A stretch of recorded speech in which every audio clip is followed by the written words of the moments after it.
Բարև ձեզ, մեր տաղավարում է Հայաքվե միավորման խորհրդի անդամ Արեգ Սավգուլյանը։ Պարոն Սավգուլյան, բարև ձեզ, շնորհակալ եմ մեր հրավերը ընդունելու համար։ Բարև ձեզ, ես եմ շնորհակալ։ Սկզբից խոսենք մի փոքր մեր երկրում վերջին շրջանում բավական շատ քննարկված մի շարք թեմաների մասին, որոնք մի կողմից իշխանությունը արդարացնում է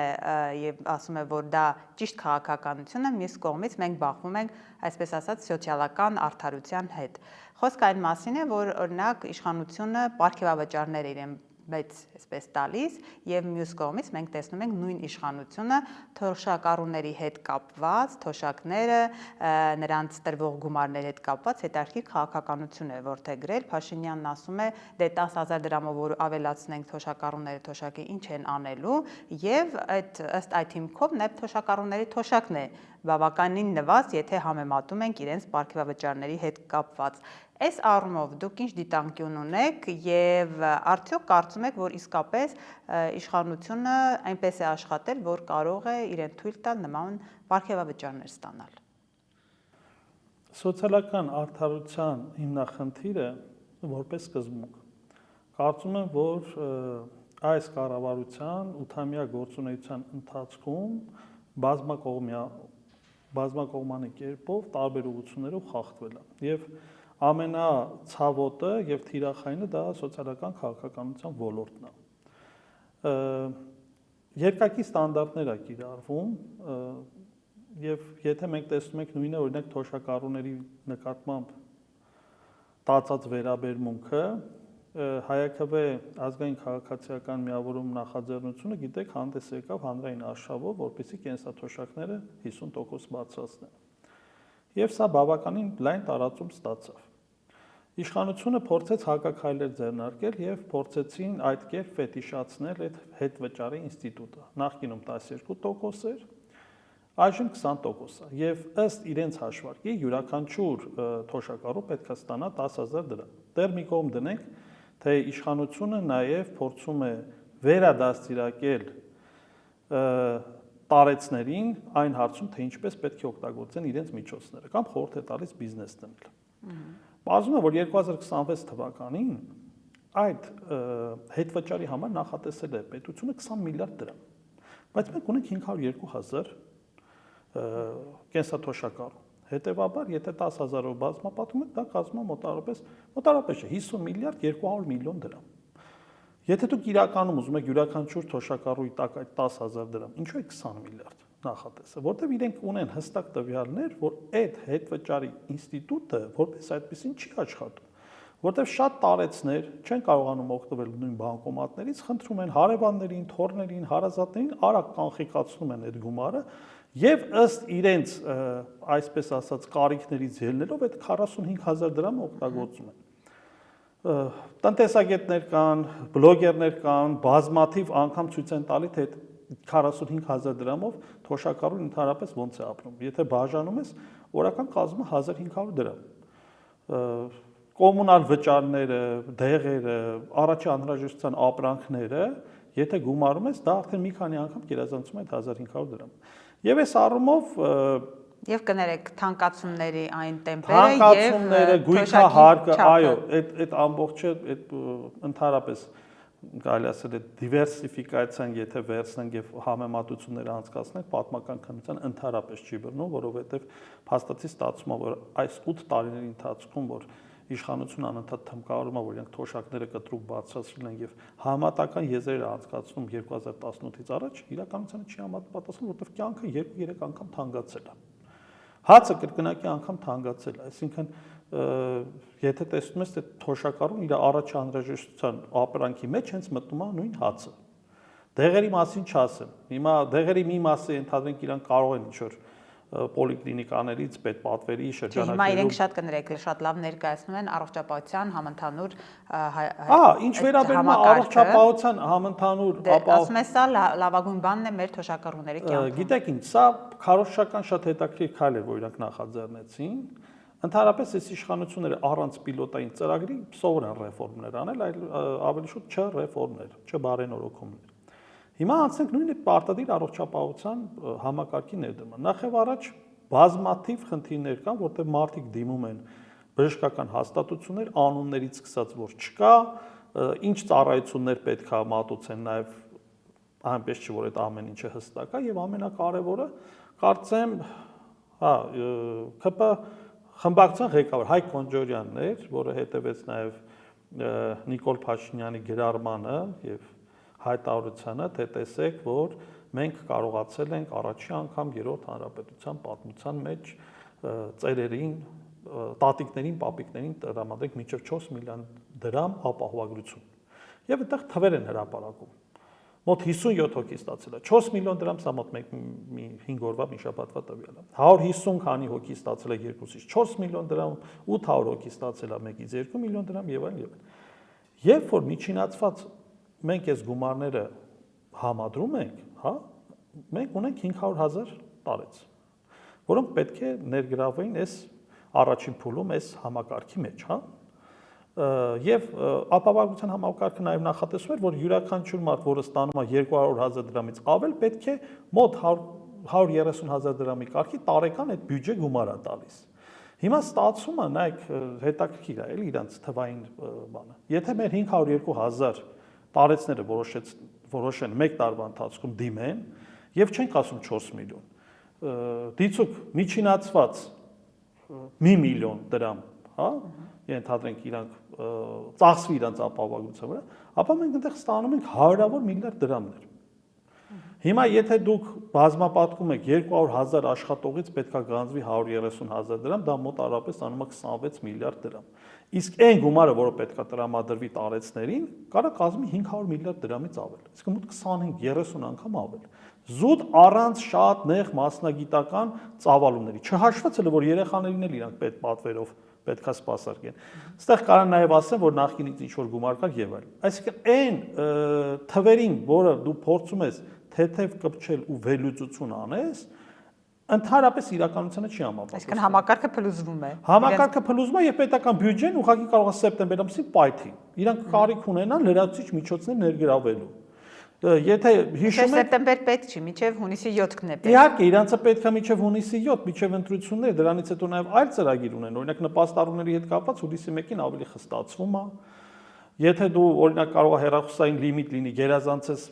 պայմանական եմ ասում, եթե 10,000 դրամ եւ ավել, եթե քո անունով գույք կա, թեկուզ փչացած մեքենա կա, չօգտագործված հողամաս կա, այդ մարդկանց նաև նախատեսվում է, որ այդ նպաստների համակարգից պետքա դուրս հանեն։ Իսկ դուք գիտեք, որ Հայաստանի Հանրապետություն բազմաթիվ փաստաթղթային խնդիրներ կան, սկսած դատականից, այսինքն խնդիր կա, որ այդ նպաստացող ինքը ուղղակի ֆիզիկապես չի կարա լուծի։ Կարա դատական համակարգի հետ կապված լինի, այստեղ փաստաբանի պետքա վճար տա եւ այլն եւ այլն եւ այլն։ Եվ ստացվում է, որ գույքահարկը բացացեցին, աղբի վճարը բացացեցին, այդ մարդը նպաստառու է, հիմա ստիպված է երկրաչափական պրոգրեսիվ ինքը վճարումներ կատարի։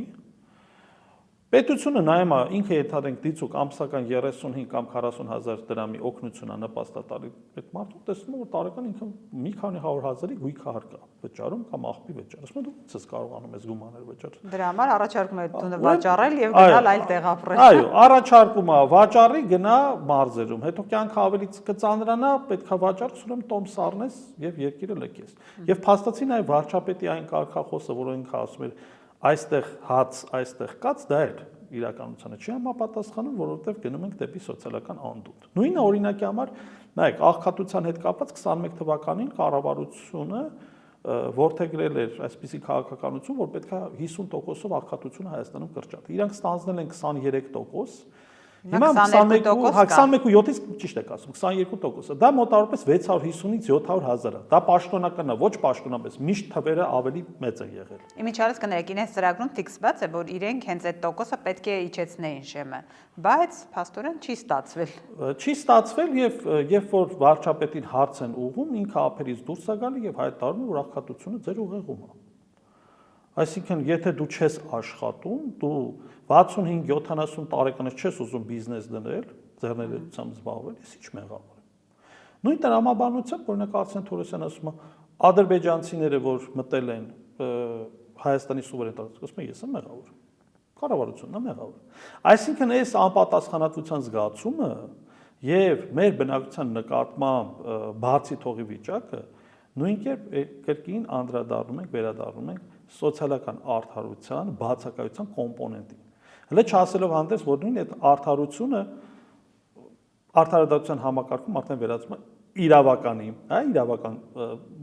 մենք սահմանադրությամբ իրավական, սոցիալական, ինքնիշխան ժողովրդավար պետություն ենք։ Բոլոր 4 սկզբունքներն էլ այս իշխանությունները 8 տարվա մեջ խախտել են բազմակողմանի կերպով։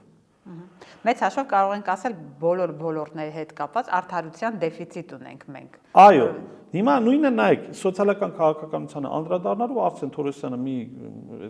5 օր առաջ էր, 3 օր առաջ էր հայտարարել, որ մենք ամեն ամիս 10,000 աշխատատեղ ենք բացում։ Եվ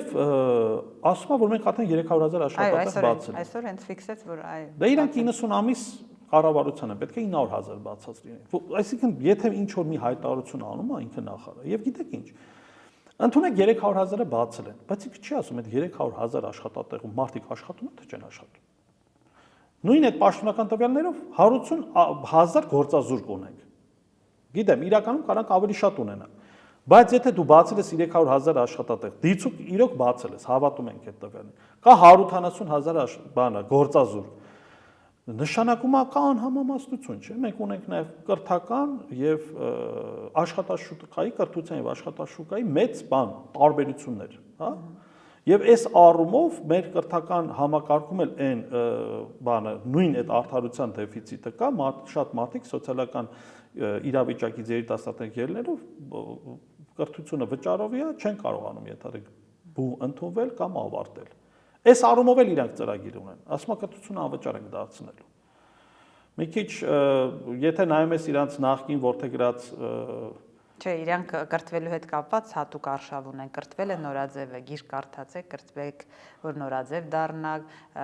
դա արվում է ընդ որում Նիկոլ Փաշինյանի տիկնոջ Աննա Հակոբյանի հովանավորությամբ եւ բոլորիս անդադ իրենք ասում են կրթվեք, նորաձև է դա։ Դե ես կարծում եմ, որ ճառերի հռետորաբանության ժամանակաշրջանը իրանց առումով անցել է, իրանք բավականին երկար ժամանակ ունեն, իրանք արդեն հնացել են, իրանք են հինը, որ այս 8 տարում կարողանային ինչ-որ ռեալ բան ժողովրդի համար անեն։ Գիտեք, վերջի շրջանում շատ են իրանք խաղարկում այդ խաղաղության գաղափարը, բայց այդտեղ մենք լուրջ բաց ունենք։ Եթե դու ներսում չունես սոցիալական համերաշխություն, եթե դու չունես ներքին խաղաղություն, դու ո՞նց ես հայտ ներկայացնում արտաքին խաղաղության կամ անվտանգության հարցերում լինես տարածաշրջանում չակերտել, ասեմ, առաջատար։ Եվ լինես խաղաղության,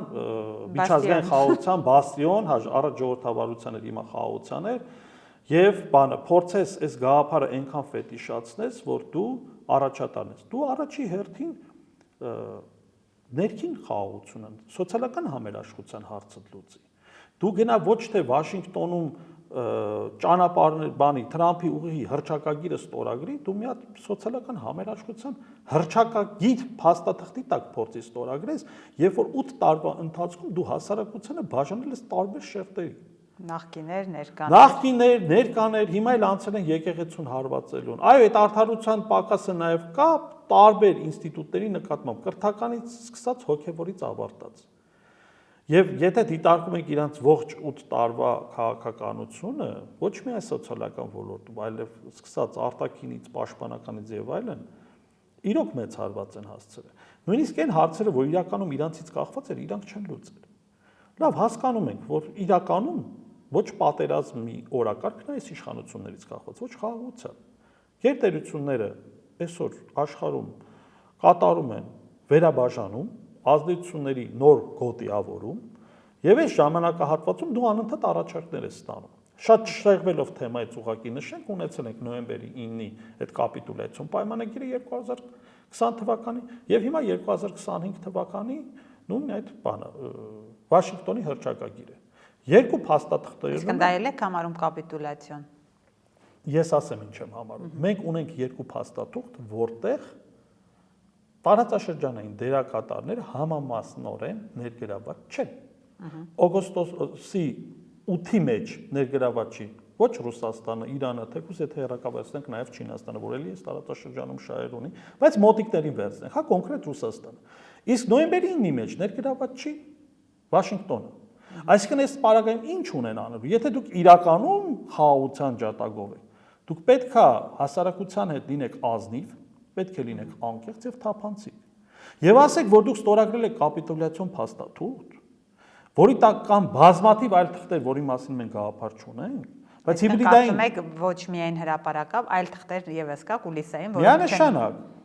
եւ դրա ապացույցը եկեղեցու դեմ արշավն է, հարձակումն է։ Դրա վառ ապացույցը իրական Հայաստանի գաղափարախոսությունն է։ Դրա վառ ապացույցը պետություն եւ Կարծում եք դրանք դրսից են թելադրված։ Միանշանակ պետություն եւ հայրենիք հասկացությունների հակադրումն է, որ այս 29000 հիմա վերջի անընդհատավյալները փոխում է 29800-ը հետո 743-ը չէ։ Պայմանական 29800-ն է,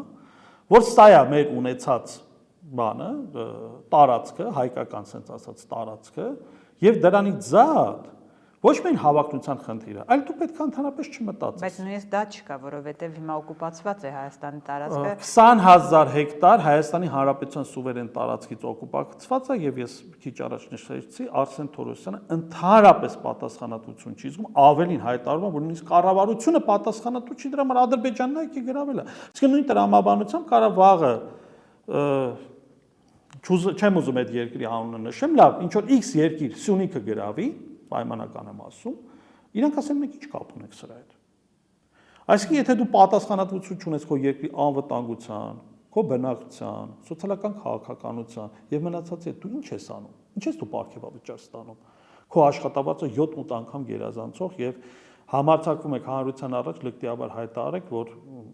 բանը մենք արժանի ենք այդ աշխատավարձին։ Արդարադատության ոլորտը օրինակ ինչ արի արդարադատության նախարարը, որ ստանում է 7 կամ 9 միլիոն դրամ ապարքեվավճար։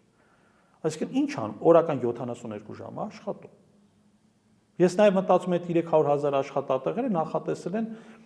ոնց կարա այդ 180,000 այդ թվաբանության մեջ փորձում էի բան անել, մի քիչ որ քաղաքական բանը սարկազմով նայենք հարցին, երևի նախատեսել են, որ մարդիկ 2-3 տեղ պիտի աշխատեն, ավելի շատ հարկ վճարեն, այդ հարկերի հիման վրա էլ իրենք նոր ապարքեվավճարներ պետք է ստանան։ Բայց այս ամբողջ քաղաքականությունը, հատկապես վերջի շրջանի սոցիալական քաղաքականությունը, բնականաբար գնում է նախընտրական տրամաբանության։ Այսինքն նույն բանակի կրճատել է 25%, այ ինչ լավ է, թաթեք նախկինում ծառայել, այո, 24 ամիս, բան է, հիմա 18 ամիս ալի։ Դե խաղաղություն է, պարոն Սավգուլյան, գուցե դրա հիմքով են ասում այս բայդրությամբ կրճատենք։ Գիտեք ինչ, իրենք ասում են խաղաղություն են, բայց երբ որ ասում են պետական պարտքը հասել է 14 միլիարդ 200 միլիոն դոլար, ասում է մեր օրոք 8 միլիարդ է հասել եւ վարչապետը ասել զենք են գնել։ Հիմա հարցը դու խաղաղության պատրաստում ես զինվելով, այսինքն դու գնում ես ինչ որ պարադոքսալ պատերազմող խաղաղության արահետով, որ էլի այս հասարակության համար ընկալելի չի։ Եթե դու 8 միլիարդի զենք ես արել, որտեղ է այդ զենքերը, Պաշտպանության նախարար կարծեմ Սուրեն Պապիկյանն էլ լրագրողներին հայտարարեց, որ ցանկացած պահի կարող է գալ տեսնել։ Լրագրողը բանը զինամթերքի հետ շուկային տիրապետում է, որ գաս մի 3-4 անգար բացես պայեսներում ցույցը, դու խո հաշվետվություն չես տալու այդ առումով, բայց ակնհայտ է։ Բայց մենք գիտենք, որ դուք 8 տարում ես վերջերս տնտեսագետներից մեկը հրապարակեց 1 միլիարդ 200 միլիոն դոլար պարգևավճար եք տվել։ 8 տարվա մեջ էս։ Այսինքն դուք այդքան պարգևավճար եք տվել բանը պետական պաշտոնյաներին։ Եվ գիտեք ինչ, պարգևավճարը իրականում իրանք սարքեցին զավեշտ։ Պետական համակարգում պիտի լինի բոնուսային համակարգ եւ այն աշխատողը, որը ամսական կամ եվրոպական կտրվածքով ցույց է տալիս ինովացիոն մոտեցում կամ կարողանում է գերակատարել կոպիտ ասած սովետական հասկացություն կամ պլանը իր գերակատարել, այդ մարդու տրամադրվում է բոնուս։ Եվ հանուն այդ բոնուսի մնացածն էլ տեսնում են, որ այս մարդը աշխատեց, հա, իր նախատեսվածը միջև 6-ը մի 2 ժամ էլ ավել մնաց, բայց իր գործը ավարտեց, կամ բանը նորարարական մոտեցում ցույց տվեց, նախինում էլ ա եղել պարգևավճարների ինստիտուտն էս չի, որ կապված է մենակ Փաշինյանական կառավարության հետ։ Օրինակ Ֆիննախում ես հիշում եմ, կարծեմ 2014-15 թվականներ 5 միլիոն դրամ մեկին պարգևավճար էին տվել, դա սենսացիա դառավ, թե ավել, բայց նախարարյանն էլ չեմ հիշում, հիմնավորեցին, որ այս մարդը պետական բյուջեում կարողացել է 5 թե 15 միլիարդի արդյունավետություն ապահովի հիմնավորված, դրա համար իրան տվել են պարգևավճար։ Ընդունեք դա ճիշտ է։ Լավ, բարի։ Եթե մենք կարողանում ենք, ունենք այն կարգի պետական պաշտոնյաներ, որոնք կարող են առաջարկել պետական պարտքի արդյունավետ կառավարում, իսկ պետական պարտքի սպասարկումը անցած տարի կազմել է 2 միլիարդ դոլարի մոտ։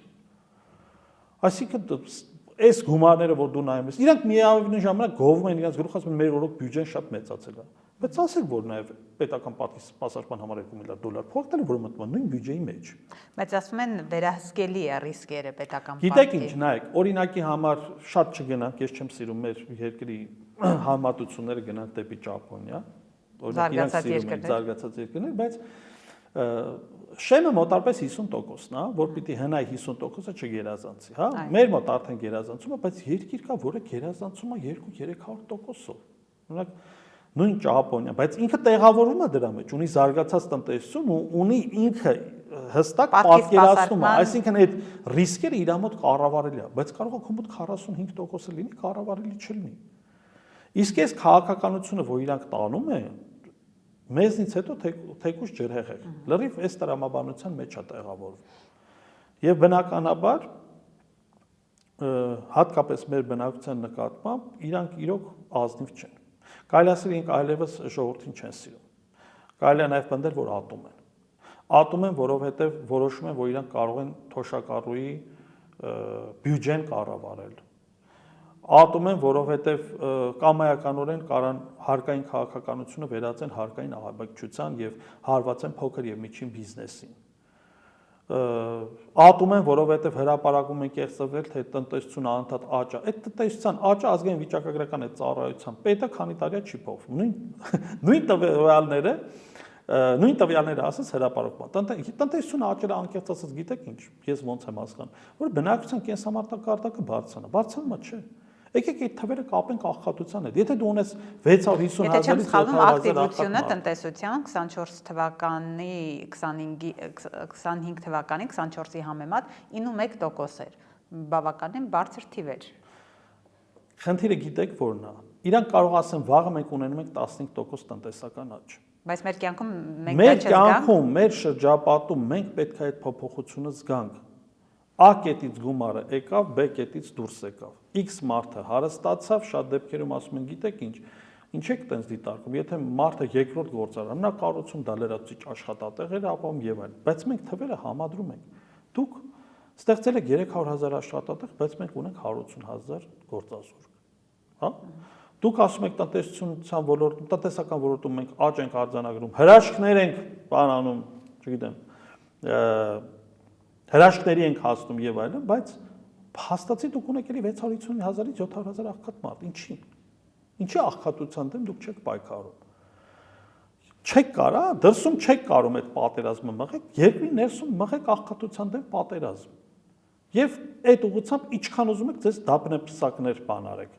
Ինքներդ ձեզ ձոնեք, պարգևավճարներ տվեք, թող տան պարգևավճար։ Նախարին թող տան իր աշխատավարձի 30-ապատիկի չափով պարգևավճար, թող կրճատեն 50%-ով աղքատությունը։ Ոչ մեկ ոչինչ չի ասելու, բայց իրապես կրճատել, հա։ Մենք իմանանք, որ ունենք 700,000 աղքատ մարդ, հիմա ունենք 350,000 մարդ, դրա համար Արսեն Թորոսյանը ստացել է օրինակի համար 30 միլիոն դրամ պարգևավճար, թող ստանա։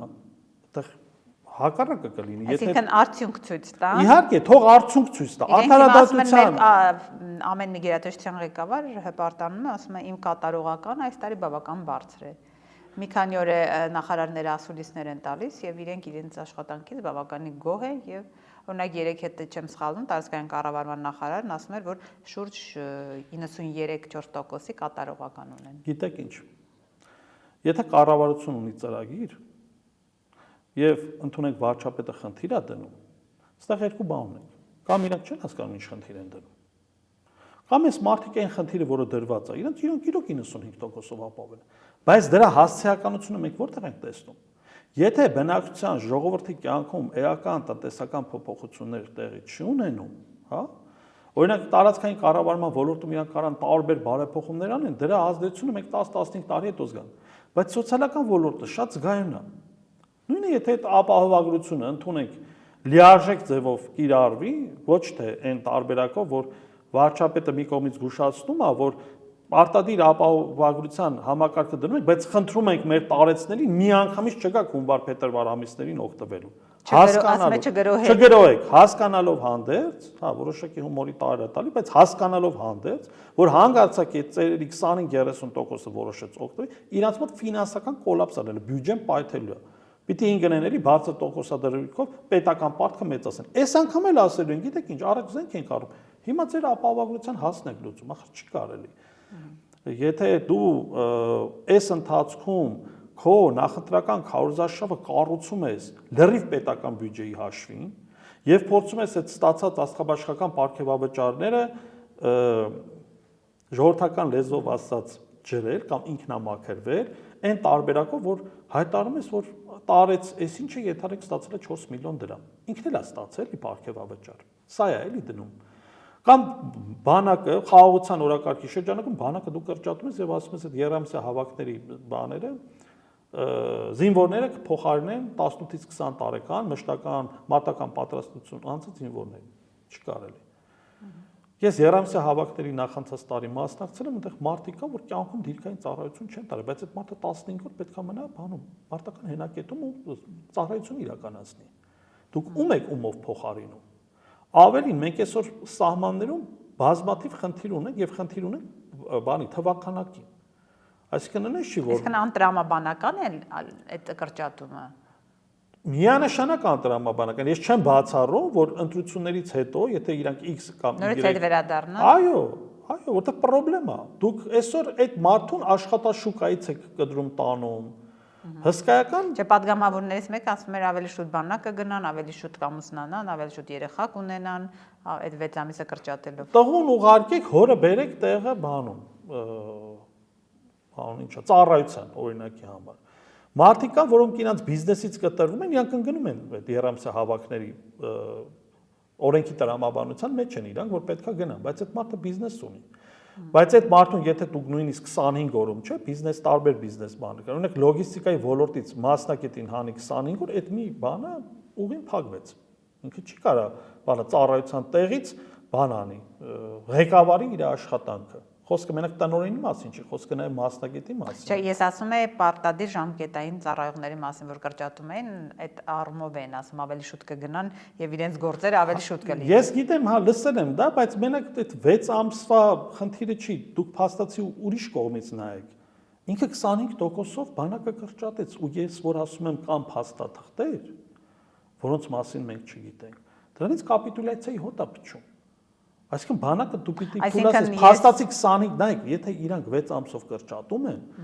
պայմանական եմ ասում, բանակը 50,000-ը ինքը 25% տեղից կրճատում է, որտեղ ժամկետը կրճատում է։ Դա հիմնավորում է նրանով, որ երամսյա հավաքներով ինքը բերում է իրանց տեղը զինվոր, բայց այդ ինստիտուտը լիարժեք չի աշխատում։ Ես ճիշտ եմ հասկանում ձեր ասածը, որ դուք նկատի ունեք, որ դա արտաքին թելադրանքով է եւ հենց այդ արտաքին թելադրանքը մենք հիշում ենք, թե ինչպես էր Ադրբեջանը ապառազմականություն պահանջում։ Այո, 2020 թվականի նոյեմբերի 9-ից հետո Հայաստանի Հանրապետության տարածքում գործող իշխանությունների կողմից իրականացված ցանկացած քաղաքականություն, որը չի տեղավորվում ազգային մտածողություն, ազգային արժեհամակարգ ունեցող հայ քաղաքացու տրամաբանության մեջ, դա թելադրված է դրսից։ Սկսած բանակի առնչված կեղծ ռեֆորմներից մինչև եկեղեցու վրա հարձակում։ Ընդհանուր նաև սոցիալական քաղաքականություն ու բնակչության նկատմամբ սա ծաղրանքով վերաբերվում։ 60 քանի տարեկանից բիզնես դրեք, մենք էլ կորոշենք, թե դուք ձեր թոշակը եւ եկամուտները ոնց եք կառավարելու։ Մենք ձեզ կսովորացնենք դա անել։ Շնորհակալ եմ։ Ես եմ շնորհակալ։